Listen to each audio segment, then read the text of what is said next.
বন্ধুরা, এই সেই দক্ষিণ বারজানি ঝাকুয়াটারি জামে মসজিদ। স্থানীয়রা জানিয়েছে এটা 1820 সালে অবিভক্ত ভারতবর্ষে স্থাপিত করা হয়। যদিও আসলে অনেকেই বলেছেন যে সঠিক দিন তারিখ তারা সেভাবে জানেন না। তো যে কারণেই হোক, যে আমলেই নির্মিত হোক না কেন, এই মসজিদটাকে ঘিরে দুই বাংলার মানুষ এখানে নামাজ আদায় করেন প্রতিনিয়ত। এবং এই দুই বাংলার মানুষের মধ্যে যে মেলবন্ধন, সম্প্রীতি এবং সমাজবদ্ধ বসবাস করার একটা প্রথা চলে আসছে, সেটা আসলে দৃষ্টান্ত স্থাপন করার মতো একটা বিষয় এবং অনুকরণীয় একটি বিষয়।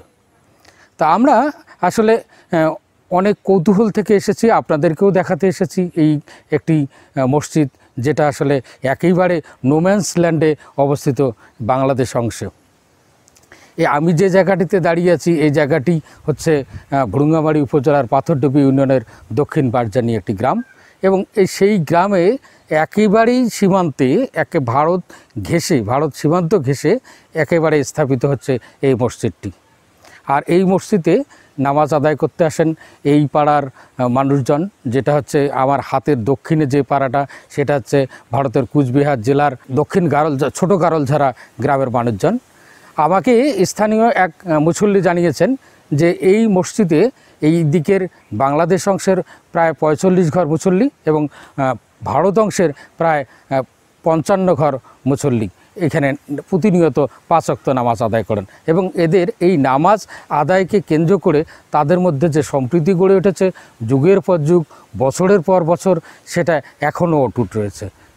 এবং আমরা তাদের কথা শুনে, তাদের সঙ্গে দেখা করে এতটাই অভিভূত যে আসলে এই সম্প্রীতি টিকিয়ে রাখতে তারাও যে একান্ত মনের দিক থেকে গ্রহণ করেছেন প্রত্যেককে, এটা একটা অনুকরণীয় দৃষ্টান্ত। এবং অবশ্যই সেটা আসলে আমাদের কাছে একজন ভাই আমার মুসল্লি, আমরা তার কাছে শুনবো এই মসজিদ সম্পর্কে অজানা কিছু তথ্য, আমরা আসলে যেটা জানি না আসলে। হ্যাঁ, এখানে আর কি আমাদের মসজিদটা একবারে নোম্যান্স ল্যান্ডে অবস্থিত। তো নোম্যান্স ল্যান্ডে অবস্থিত হওয়ার কারণে এখানে আর কি ভারত ও বাংলাদেশের মানুষ, দুই দেশের মানুষই আমরা একসাথে নামাজ আদায় করি।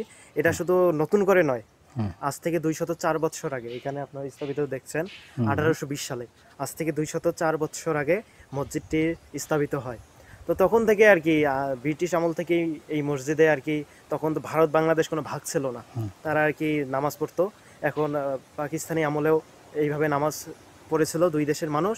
বর্তমানে যে আমাদের স্বাধীন বাংলাদেশ, এখন আমরা স্বাধীন বাংলাদেশের মানুষ ও ভারতের মানুষ একসাথে নামাজ আদায় করি। যখন দেশ ভাগ হয়ে যায় তখন আমাদের প্রত্যেকটা বাংলাদেশের প্রত্যেকটা একজন করে সদস্য ভারতে আছে, মানে এক ভাই ভারতে এক ভাই বাংলাদেশে। যার কারণে দেশ যদিও ভাগ হয়ে যায়, রক্তের বাঁধনটা ভাগ হয়ে যায়নি। যার কারণে আমরা দেশ স্বাধীন হওয়ার পর আমরা একত্রিতভাবে আগের থেকেই একে জামাতে নামাজ পড়তেছি, আমাদের কোনো অসুবিধা নেই। এদিকে বিজিবি বিএসএফ আসে, নামাজে কেউ বাধা দেয়নি এই যাবত। আমি এসেছি আজকে, আসলে অনেক জেনেছি, বিভিন্নভাবে জানার কৌতূহল থেকে আমি আজকে এই মসজিদটি এখানে দেখতে এসেছি। এসে যা দেখলাম সেটা অভিভূত। সেটি দুই বাংলার মানুষ একত্রে নামাজ পড়ে, এটা দেখে আমার খুবই ভালো লাগছে। আমাদের দুই বাংলার মানুষের ভিসা থাকুক এটা আমি বিশ্বাস করি না, আমরা যেন অবাধেই চলাফেরা করতে পারি, তারই একটা নজির এখানে এসে আমি দেখতে পেলাম। আর এখানে এটা অটুট থাক। আমি দুই দেশের প্রশাসনের দৃষ্টি আকর্ষণ করব যে মসজিদটি যদি করা হয়, এভাবেই যদি তৈরি করতে দেওয়া হয়, আর দুই বাংলার মানুষ যাতে এখানে যদি তাদের প্রার্থনা বা নামাজ আদায় করে, তার সেটা সারা পৃথিবীতে শান্তির নিদর্শন হিসেবে কাজ করবে। আমি তো 5 ওয়াক্ত নামাজ পড়ি, ভারত থেকে মনে করো বাংলাদেশে নামাজ পড়ি। এখানে আমার একটা সমাজে আমার 5 ওয়াক্ত নামাজ পড়ি, কোনো বাধা বিধি না আসে। হচ্ছে ইন্ডিয়া আর এদিকটা হচ্ছে বাংলাদেশ। বাংলাদেশের এই অংশটার নাম হচ্ছে কুড়িগ্রামের ভুরুঙ্গামারী উপজেলার পাথরডুবি দক্ষিণ বারজানি ঝাকুয়াটারি গ্রাম। আর এই দিকের অংশটার নাম হচ্ছে ভারতের কুচবিহার জেলার দিনহাটা থানার সাহেবগঞ্জ ছোটো গারলঝাড়া গ্রাম। এই দুই বাংলার মানুষ এই দক্ষিণ বারজানি ঝাকুয়াটারি গ্রামে নামাজ আদায় করে থাকেন প্রতিনিয়ত 5 ওয়াক্ত। এই মসজিদটিকে ঘিরে নামাজ আদায়ের সুবাদে তাদের প্রত্যেকের মধ্যে সম্প্রীতির বন্ধন ধীরে ধীরে সুদৃঢ় হচ্ছে। ইতিহাস থেকে জানা যায় প্রায় 70 বছর আগে ভারত বিভক্ত হওয়ার প্রাক্কালে ব্রিটিশ এক আইনজীবীকে দায়িত্ব দেওয়া হয়েছিল মানচিত্র এঁকে দেওয়ার। ওনার নাম হচ্ছে সিরিল র্যাডক্লিফ। তাকে সে সময় ধরিয়ে দেওয়া হয় একটি অসম্পূর্ণ মানচিত্র আর একটি ভুলে ভরা লোকসংখ্যার তালিকা। সেটি ধরে তাকে মানচিত্র এঁকে দিতে বলা হয়। সময় দেওয়া হয় প্রায় 5 সপ্তাহ। ব্রিটিশরা তড়িঘড়ি করে যখন এদেশ ভারতীয় উপমহাদেশ ছেড়ে চলে যাওয়ার সিদ্ধান্ত গ্রহণ করে, তখন এই দায়িত্ব তার কাছে পৌঁছালে ধর্মভিত্তিক দুটি রাষ্ট্রের চিন্তা করে তাকে মানচিত্র এঁকে দিতে বলা হয়। হিন্দু অধ্যুষিতটা ভারত আর মুসলিম অধ্যুষিতটা হচ্ছে পাকিস্তান। এই অংশটা তখন ছিল পূর্ব পাকিস্তানের অংশ। যখন ভারত বিভক্ত করা হয়, মানচিত্র এঁকে দেওয়া হয়, তখন ভারতীয় উপমহাদেশে 2টি প্রদেশ ছিল। একটি হচ্ছে বাংলা আর একটা হচ্ছে পাঞ্জাব। দুটিতেই সমান সংখ্যক 2 ধর্মের মানুষ থাকায় বিভাজনটা ছিল অনেকটা কষ্টের।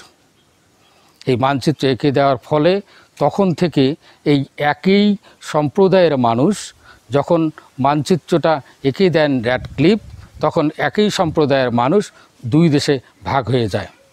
এই দেশের মানুষগুলো এই দেশের আত্মীয়, এই দেশের মানুষগুলো হচ্ছে এই দেশের আত্মীয়। আমরা এই যে অবস্থা, তারপরে 1947-এর পরবর্তী 1971 সাল মহান মুক্তিযুদ্ধ হওয়ার পরে দেশ যখন স্বাধীন হয়, তখন এই পূর্ব পাকিস্তানটা বাংলাদেশ অংশে এই আত্মীয় স্বজনগুলো বসবাস করে, আর আগের সেই ভারতীয় অংশে এদের আত্মীয়রা সেখানে বসবাস করে। দীর্ঘদিনের এই যে মানচিত্র এঁকে তাদেরকে বিভাজন করা হয়েছে, কিন্তু তাদের মনের যে বন্ধন, তাদের যে মনের যে টান, তাদের যে আত্মিক যোগাযোগ, এটাকে কিন্তু কখনো আলাদা করা সম্ভব হয়নি। আমরা আজকে এসেছি এই মানচিত্র নিয়ে যেমনটা কথা বলতে, তেমন কথা বলতে এসেছি এই মানচিত্রের যে রেখাটা এঁকে দিয়েছিলেন সিরিল র্যাডক্লিফ, এই র্যাডক্লিফের এঁকে দেওয়া এই সেই সীমারেখার বাংলাদেশ অংশে এই যে দক্ষিণ বারজানি মসজিদটাকে দেখাতে। এই মসজিদটা অনেক দিনের পুরনো। স্থানীয়রা জানিয়েছে ব্রিটিশ আমলে এটি স্থাপিত, তবে এই ভবনের তেমন কোনো উন্নয়ন কখনো হয়নি। না হওয়ার পিছনেও আইনি জটিলতা ছিল। তারপরে দীর্ঘদিনে আস্তে আস্তে ধাপে ধাপে উন্নয়ন ঘটতে ঘটতে পরবর্তীতে এই মসজিদটির উন্নয়নে এলাকাবাসী উদ্যোগ গ্রহণ করলে সেটা আইনি জটিলতার কারণে থেমে যায়। সম্প্রতি যে অংশ পর্যন্ত হয়েছে, হয়তো আগামীতে তাদের প্রচেষ্টায় সেটা আলোর মুখ দেখবে।